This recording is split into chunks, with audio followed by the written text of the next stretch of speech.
உரையாற்றிருக்கும் பாஜக மூத்த தலைவர் தமிழிசை சினிமா வசனம் போலவே அவர் பேசியிருக்கிறார் என்ற கருத்தை பகிர்ந்திருக்கிறார். தொடர்ந்து நம்மோடு இணைந்திருக்கும் விருந்தினர் திரு ரவீந்திரன் துரைசாமியிடம் பேசலாம். திரு ரவீந்திரன் துரைசாமி, இப்போ பாஜக திமுக இரு கட்சிகள் மீதான விமர்சனம் இப்போ கூர்மை அடைந்திருக்கு இதற்கு முந்தைய விஜயுடைய பேச்சுகளை விட அப்படின்னு பார்க்கலாமா? அதே மாதிரி கூட்டணி இல்லாமல் களத்தை சந்திப்பதற்கு தயார் என்ற முக்கியமான செய்தியையும் சொல்லியிருக்கிறார். அப்படின்னு அவர் அந்த நிலைப்பாட்டில் ஆரம்பத்திலேருந்தே இருக்கிறாரு. அவரோட பிஜேபி எதிர்ப்பு சின்சியரானது, உறுதியானது தான். அவர் ஒரு பி டீம் எல்லாம் ஒன்றும் கிடையாது. அரசியலில் ஒவ்வொருத்தரும் தங்களுக்கு என்ன நன்மை கிடைக்குது, தாங்கள் என்ன முக்கியத்துவத்தை பெற முடியுங்கிறதுக்காக தான் வராங்க. திமுக எதிர்ப்பில் சத்தும் இல்லை, சார்வம் இல்லை, பொறாமையும் காழ்ப்புணர்ச்சியும் வன்மமும் தான் இருக்குது. அதுதான் திமுக எதிர்ப்பில் அவர்கிட்ட இருந்து வெளிப்படுறது. லாஜிக்கும் இல்லை அவர் பேசுறதுல. இன்னொரு விஷயம் அவர் நடிகர் தலைவர் சிவாஜி கணேசன் மாதிரி பட்ட ஒரு பல நிறம் மாறி பல கொள்கைகளை கொண்டு ஒருத்தருங்கனால தான் மக்களும் அவரை பார்க்குறாங்க. அவர் அவர் பார்த்ததுமே கட்டுக்கடங்காத கூட்டம் வெளியேறி போகிறதுன்னா அது சிவாஜிக்கு தான் நடக்கும், எம்ஜிஆருக்கு நடக்காது. நீங்கள் இப்போ உள்ள தலைவர்களுக்கு கூட அங்கீகாரம் பெற்ற சீமானுக்கு கூட மழை பெஞ்சாலும் கடைசி வரை சீமான் என்ன பேசுகிறாருன்னு கேட்டுட்டு தான் அந்த கூட்டம் கலையும். மழை பெஞ்சா உடனே கூட்டம் கலைஞ்சிடாது. இவரை பார்த்ததுமே கட்டுக்கடங்காத கூட்டம் கலையுதுன்னா இன்னொரு நடிகர் தலைவர் சிவாஜி கணேசன் தான். இன்கன்சிஸ்டன்சி. சிவாஜி கணேசன் திராவிட முன்னேற்ற கழகத்தில் கொள்கைவாதியாக இருந்தார். அதற்கு பிறகு நடிகனுக்கு அரசியல் தேவையில்லைன்னாரு. காங்கிரஸில் சேர்ந்தார், காங்கிரஸ் போனார், தமிழ்னார், திராவிடம் தேசியம் தமிழ்னு பல கொள்கைகளை சொன்ன ஒரு சம்பத் சிவாஜி மாதிரி தான் விஜயும் பல கொள்கைகளை சொன்னவர். இளைய தளபதினார், ஸ்டாலினுக்கு ஆளுன்னார். அதற்கு பிறகு அணில் போல ஜெயலலிதாவுக்கு உதவுனார் அதிமுக. அதற்கு பிறகு தலைவா படத்தில் சிக்கல் வந்ததும் அப்படியே மோடியை போய் அவர் கோயம்புத்தூரில் பார்த்தாரு. இதற்கிடையில் ஈழத்தமிழர்கள் கொண்டு குவிக்கப்பட்ட போது இவர் இப்போதான் அரசியலுக்கு வந்ததா சொல்றாரு. அப்பவே அரசியலுக்கு வந்துட்டாரு. ராஜ்சபா போஸ்டுக்காக ராகுல் காந்தியை பார்த்து நின்னார். இன்னும் ராகுல் காந்திக்காக ஒரு இலவகாத்த கிளியாட்டு டெல்லியில் ஒரு பிரச்சனைனா இவர் தான் அதில் எக்ஸ்தலத்தில் போடுறாரு. அவர் இவர் சொல்ல கருத்தை ஏற்றுக்கல. பாஜகவை ஸ்டாலின் தான் தோற்கடிக்க முடியும்னு முழுக்க ஸ்டாலின் கூட இருக்கிறாரு. அந்த இடத்துல இலவகாத்த கிளியா இருக்கிறாரு. இவரை அவரோட அரசியல் வருகை என்று அதிகாரப்பூர்வமாக அறிவித்த பிறகு அவரோட எந்த கொள்கையிலிருந்து அவர் மாறி இருக்காரு? ராகுல் காந்தியை இவர் எதுக்கல, வாரிசு அரசியலை எதுக்கக்கூடியவர். ராகுல் காந்தியை எதுக்கல. ராகுல் காந்தி வயநாட்டில் ரிசைன் பண்ணும்போது அவருக்கு சகோதரியை தான் விடுறாரு. அதுவும் வாரிசு அரசியல் தான். பட் அந்த இடத்துல ஒரு சைலண்டா இருக்கிறாரு. இவர் ராகுல் காந்திக்காக ஏங்கி தவிக்கும் போது மாநாட்டுக்கு வருவார்னு செய்திகளை இவர் சார்ந்து பறக்கும் போது அந்த ராகுல் காந்தி பாஜகவை ஸ்டாலினால தான் கண்டெயின் பண்ண முடியும்னு ஸ்டாலின் கூட உறுதியா இருக்கிறாருங்கிற அந்த கருத்தை தான் சொன்னேன். மொத்தத்தில் இந்த மாநாடு இவர் ஒரு சிவாஜி கணேசனா தான் பார்க்குறாங்க. வந்த கூட்டம் கட்டுக்கடங்காத அளவு கலைஞ்சிட்டுன்னா தலைவராக பார்த்தா கடைசி வரை நின்று பேச்சை கேட்டுட்டு போவாங்க. சீமான தலைவராக பார்க்குறாங்க, அங்கீகரிக்கப்பட்ட ஒரு கட்சியின் தலைவர். அவரை கடைசி வரை நின்று பார்க்குறாங்க. இவரை பார்த்த கூட்டம் கலைஞ்சிட்டுன்னா இன்னொரு சிவாஜி கணேசனை தான் பார்க்குறாரு. பல நிறம் மாறின ஒரு பச்சவந்தியா தான் இவரை மக்கள் பார்க்குறாங்க. ஓகே, நம்ம தொடர்ந்து பேசுவோம். இதில் சில கேள்விகளும் எனக்கு இருக்கிறது. தொடர்பாக தன்னுடைய கருத்தை பகிர்வதற்காக அதிமுகவிலிருந்து திரு வைகை செல்வன் நம்மோடு இணைந்திருக்கிறார். அவரோடு பேசலாம். சார் வணக்கம். அதிமுக சார்ந்த சில விமர்சனங்களை நேரடியாக அல்லாமல் மறைமுகமாக வைத்திருக்கிறார் விஜய். எம்ஜிஆருடைய கட்சி தற்போது என்ன நிலையில் இருக்கிறது என்பது உங்களுக்கே தெரியும் என்று தன்னுடைய கருத்தை சொல்லியிருக்கிறார். உங்களுடைய பார்வை என்ன இது?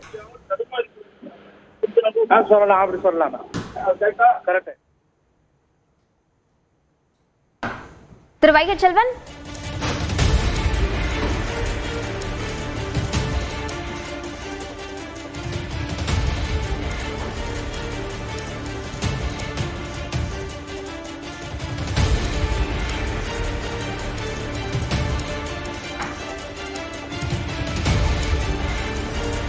வணக்கம். திரு வைகை செல்வன் மீண்டும் இணைந்திருக்கீங்க. அதாவது விஜயனுடைய மாநாடு மேகம் கூடியும் மழை வராமல் போய்விட்டதை போல கூட்டம் கலைந்து விட்டது. தலைவர்கள் பேசுகிற வரை இருந்து நிறைவு செய்து அவர்களை பார்த்து கையசைத்து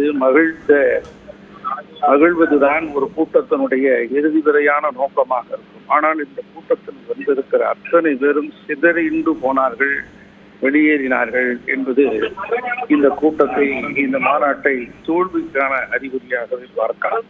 மேலும் அண்ணா திராவிட முன்னேற்ற கழகத்தை விமர்சனம் செய்கிற அளவுக்கு நடிகர் விஜய் இன்னும் அவர் வளரவில்லை என்பதுதான் எங்களுடைய கருத்து.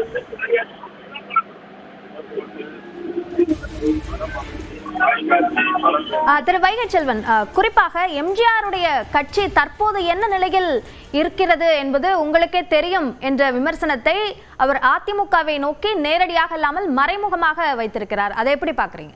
7 முறை இருந்த கட்சி, 7 முறை ஆட்சி படத்தில் இருந்த கட்சி, எதிர்கட்சியாக இருந்த கட்சி, எங்கள் பொதுச் செயலாளர் எடப்பாடியார் போகிற இடமெல்லாம் மக்கள் 10,000 பேர் திரண்டிருக்கிறார்கள். மீண்டும் அண்ணா திராவிட முன்னேற்ற கழகம் ஆட்சிக்கு வரும் என்ற பேச்சு எடுத்துவிட்டது. ஆகவே இப்படிப்பட்ட நிலையில் எங்களுக்கு விமர்சனம் செய்கிற அளவிற்கு அவர் வளரவில்லை.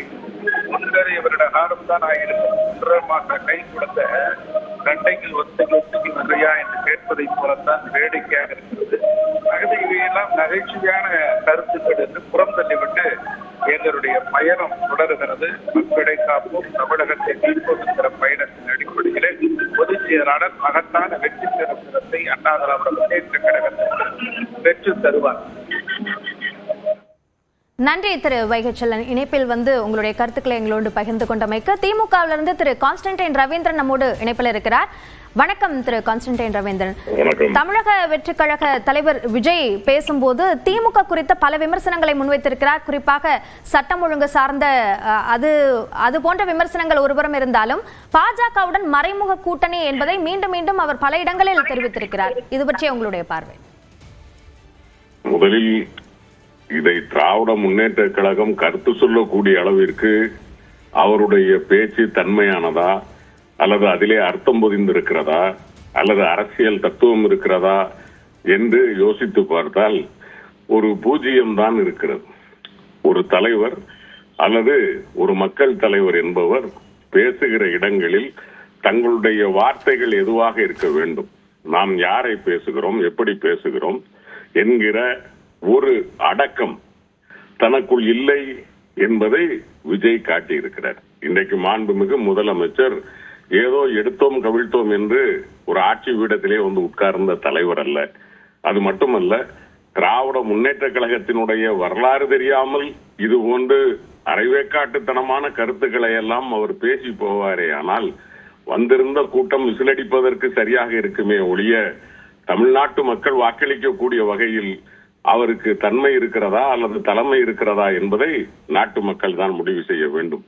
எனவே இது போன்ற தற்குறித்தனமான பேச்சுகளுக்கு அல்லது தற்குறித்தனமான விமர்சனங்களுக்கு பேரறிஞர் அண்ணா எங்களுக்கு சொல்லி தந்ததை போல எங்களை பேசுவதால் அல்லது எங்களை தரம் தாழ்த்தி பேசுவதால் தனக்கு ஒரு அங்கீகாரம் கிடைக்கும் என்கிற இடத்தில் தம்பி விஜய் இருக்கிறார் என்பதைத்தான் அவர் பேசியிருக்கிறாரே தவிர உண்மையான தமிழன் அல்லது தமிழர்களினுடைய அரசியல் அறிவு தெரிந்த அறம் சார்ந்த அரசியல் பேசக்கூடிய ஒரு பிள்ளையாக விஜய் தெரியவில்லை. எனவே நாங்கள் அதை பொருட்படுத்த வேண்டிய அவசியமும் இல்லை. தமிழ்நாட்டு மக்களும் அவரை கண்டுகொள்ளப் போவதில்லை என்றே நாங்கள் கருதுகிறோம்.